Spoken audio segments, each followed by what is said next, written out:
This incident happened when I was 9 years old in 1999. At that time, my father, my mother, my maternal aunt, and I were traveling through our village to attend a distant relative's wedding. It was around 11:30 p.m., and we still had a few kilometers to go when my aunt suddenly started feeling very sick and asked to stop the car. We pulled over, and she got out of the car to vomit a couple of times, but she still didn't feel better. She suggested to my mother that we should stay somewhere overnight and continue the journey the next day. My mother agreed, and my father started looking for a hotel. However, back then, development of this part of America was minimal, and there were very few hotels on the national highways.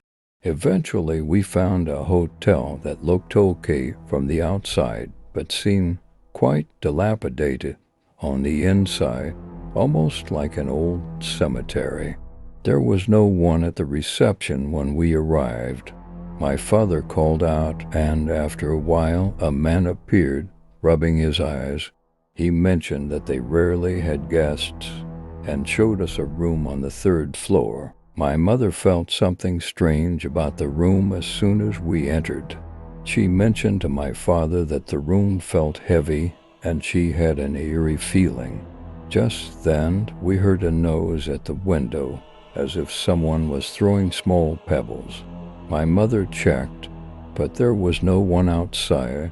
The area was completely deserted and dark. My mother instructed everyone not to open the windows at night and to sleep as soon as possible. My aunt and mother slept on the bed while my father and I slept on the floor.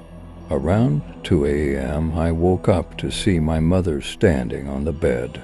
At first, I thought I was dreaming, but then I noticed my aunt's face looked terrifying, as if someone had crushed her face with stones. Her eyes were big and red. I was so scared that I screamed and woke up my father. He turned on the light, and we saw my mother and aunt peacefully sleeping. My father scolded me, thinking I had a nightmare. Exhausted from driving, he fell back asleep. An hour later, I felt a heavy weight on my leg and saw a dark figure standing on it. I also noticed that the bed my mother and aunt were sleeping on was floating a few feet above the ground. Terrified, I screamed again, waking my father, who asked what had happened. I pointed towards the dark figure, but my father didn't see it. Instead, he focused on the bed, which was still floating in the air. Sweat started to drip from his forehead as he called out to my mother. My mother and aunt were in a deep sleep, almost as if they were drugged. Normally, my mother would wake up at the slightest noise, but that night she was unresponsive. My father hugged me tightly and pressed against a wall. We watched as the bed suddenly crashed to the floor with a loud thud. This noise woke up my mother and aunt, who acted as if they had just come out of a trance. My father signaled them to stay quiet and pointed towards the door, indicating that we needed to leave the room immediately. Quietly, the 4 of us moved towards the door. As soon as my father opened it, we were shocked to see the receptionist standing right in front of us. He asked why we were making so much noise and if there was a problem. My father shoved him aside, and we all ran towards our cart. However, the car wouldn't start. While we were worried about the car, my aunt kept staring at the window of the hotel room. Later, she told us that she saw a figure pacing angrily back and forth inside the room. My father prayed, and miraculously the car started. We sped away from that place and didn't stop until we reached our destination. Now, Let's move on to our next story sent to us by Alika. This incident took place in 2000 when I was 13 years old. I remember clearly that my father decided to build a new house closer to our farmland. He was tired of traveling so far to the fields every day and thought it would be a good idea to build our home near the farm. It took about 9 to 10 months to complete the house. The ground floor had one room, and the first floor had 2 rooms. My parents slept in the room on the ground floor, while I had one room on the first floor, and my 2 brothers shared the other room. One of my brothers was older than me, and the other was younger. I vividly remember that night. When we entered the house, my mother was hesitant because the housewarming ceremony hadn't been performed yet, but my father insisted it was just a matter of a day. That night I heard strange noises from the roof, as if a child was playing and someone was hitting him hard. It sounded like the child was running around trying to escape. I got up quietly and went to my brother's room to wake him up. He listened carefully, but told me I was imagining things and there were no sounds. I went back to my room and tried to sleep. This continued for 2 or 3 more days. Even after the housewarming ceremony was performed, the noises didn't stop. A few days later, my grandparents came to stay with us for a while. They were given my room to sleep in. Around midnight, my grandfather woke up and heard the same noises. He was shocked and woke my grandmother, but they didn't wake any of the kids, knowing it would scare us. My grandfather had some holy ash vibhuti with him, which he used to put on everyone's forehead. The next day, he told my father that we needed to establish a temple in the house. My father mentioned that we already had a separate prayer room, but my grandfather insisted on having the temple on the upper floor. Without much argument, my father agreed to my grandfather's wishes. After setting up the temple upstairs, the noises suddenly stopped. My grandfather then explained everything to us, saying that whatever it was now gone and wouldn't bother us again. Hearing this, I felt a sense of relief because those sounds had terrified me every night. Let's move on to our next story sent to us by Jason. Jason, who hails from South America, is going to share an incident that happened around 10 years ago. At that time, I was working in a hotel and had no idea what was about to happen in my life. I hadn't seen my friend in a long time, so I suggested we meet up. But I tried to meet them. They chose Saturday for the meeting. Let me tell you, I used to work at a hotel where my shift was from 5 p.m. to midnight. Because of this, after closing everything down, I usually reach home around 2 a.m. I knew that the day I had to meet my friends would be quite late as well. When I asked my friends, they said, "No worries, Jason, we'll meet at midnight." I said, "Guys, the place where you are asking me to come will take me half to 3/4 of an hour to reach." They said, "No problem, just come." They had called me for Saturday night, and sometimes on Sundays, I had a heavy workload that required extra time. I couldn't refuse them, so I agreed.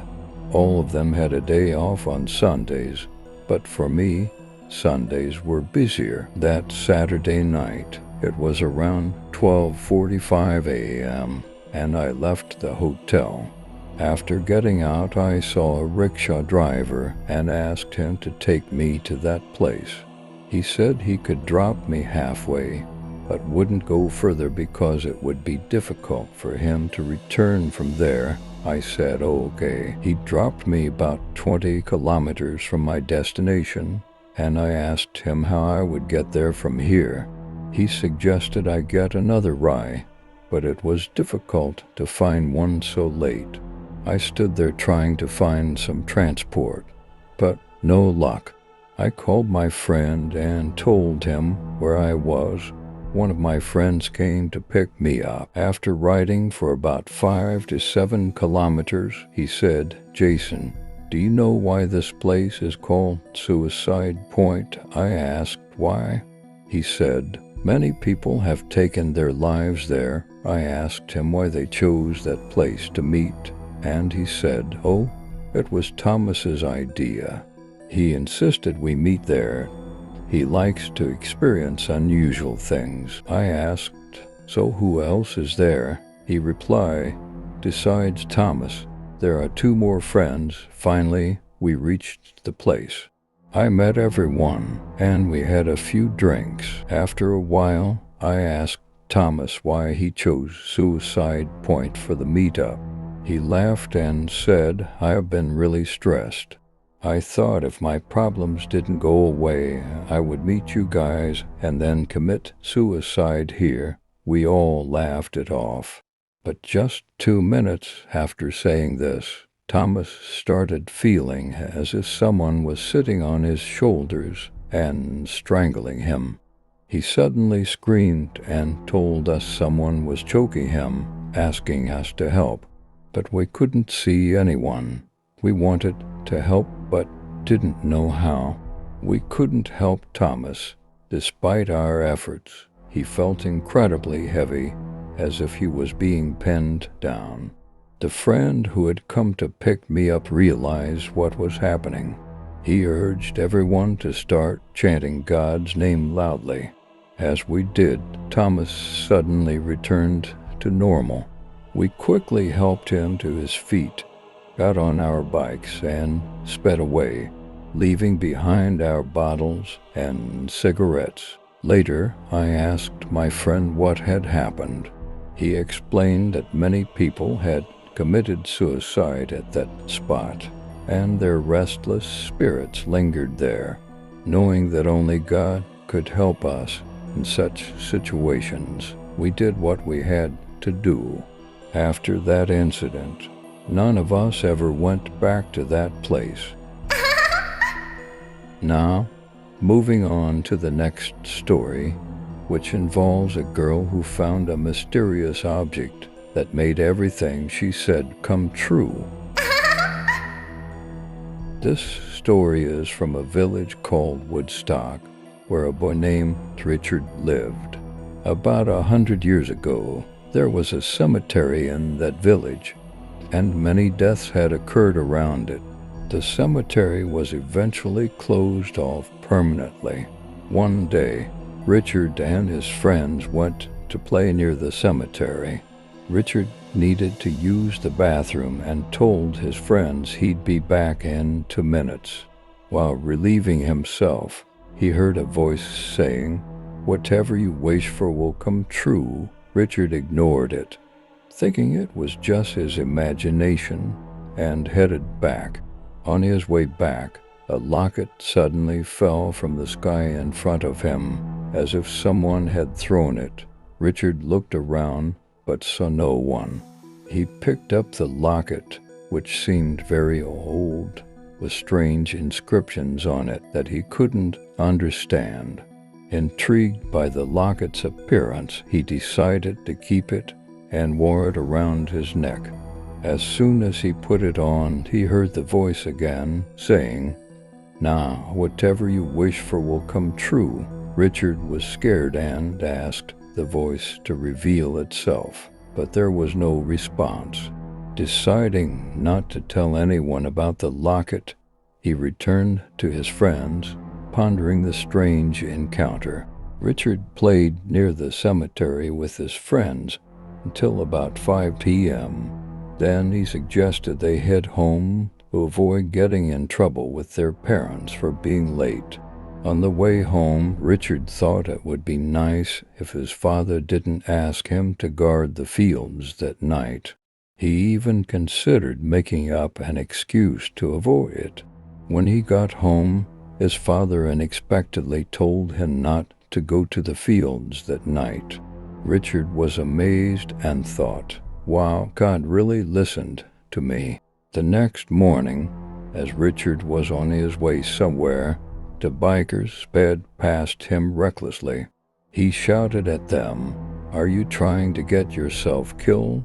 A bit further down the road, he saw a crowd gathered near a railway crossing. To his shock, the two bikers had collided with a train and died. Richard was disturbed, thinking, could my words have caused this? That evening, he returned to his village and saw a crowd gathered around the well. He wondered if the water had become contaminated. His mother later confirmed that all the village wells had suddenly turned bad, and she asked him to fetch water from a neighboring village. While on his way, Richard realized that everything he had been saying or thinking was coming true since he found the locket. To test this, Richard wished for the mango tree in his field to suddenly bear lots of fruit. He decided to check the next day, thinking his father might ask him to stay in the field. If he went now, he fetched the water and returned home. Around midnight, Richard was awakened by a strange noise. He got up and followed the sound to the back of the house, where it abruptly stopped. Confused, he went back to bed. The next morning, Richard woke to find his father standing by his bed. His father asked him to come along without explaining why. Curious and a bit apprehensive, Richard followed his father. His father took him to the mango tree and said, "Look at this, Richard." Richard saw that the tree was laden with mangoes. Even though it wasn't mango season, Richard realized that the locket was no ordinary locket. He thought to himself that he wished Charles, a boy in the village who often bullied him, would break both his arms. Richard thought this and went to find Charles. When he found Charles riding his bike, Richard thought, "He looks perfectly fine." He started doubting the power of the locket, thinking maybe it was just a coincidence. Just then his father found him and scolded him for wandering around instead of working. Richard went back to the fields with his father. While working, Richard heard a voice saying, "Give me back my thing, or you will die." He asked his father if he could hear the voice, but his father dismissed it as an excuse to avoid work. That night, Richard's father insisted he stay in the fields for guard duty.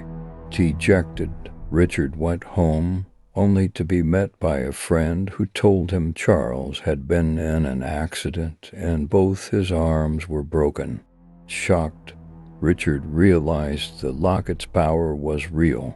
Richard immediately took off the locket when he got home.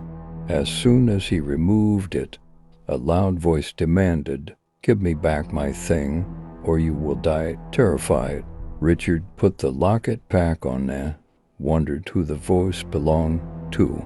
He demanded to know who was speaking, but there was no reply. Richard went to bed, trying to rest. Suddenly, the lights in his room started flickering, and the room grew icy cold.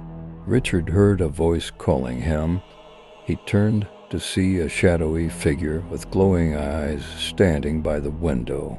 Terrified, Richard asked, "Who are you?" The shadow replied, "Give me back what you took." Richard, still scared, asked, "What did I take?" The shadow said, "The thing you found a few days ago." Richard then remembered the locket. He took it off and threw it towards the shadow. The shadow picked up the locket, threw Richard to the ground, and then disappeared into the night. Since that day, Richard has never picked up anything mysterious from the ground. So, friends, that was Richard's eerie story. I hope you enjoyed it.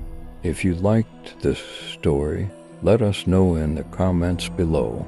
If you are new to the channel, don't forget to subscribe. See you in the next video.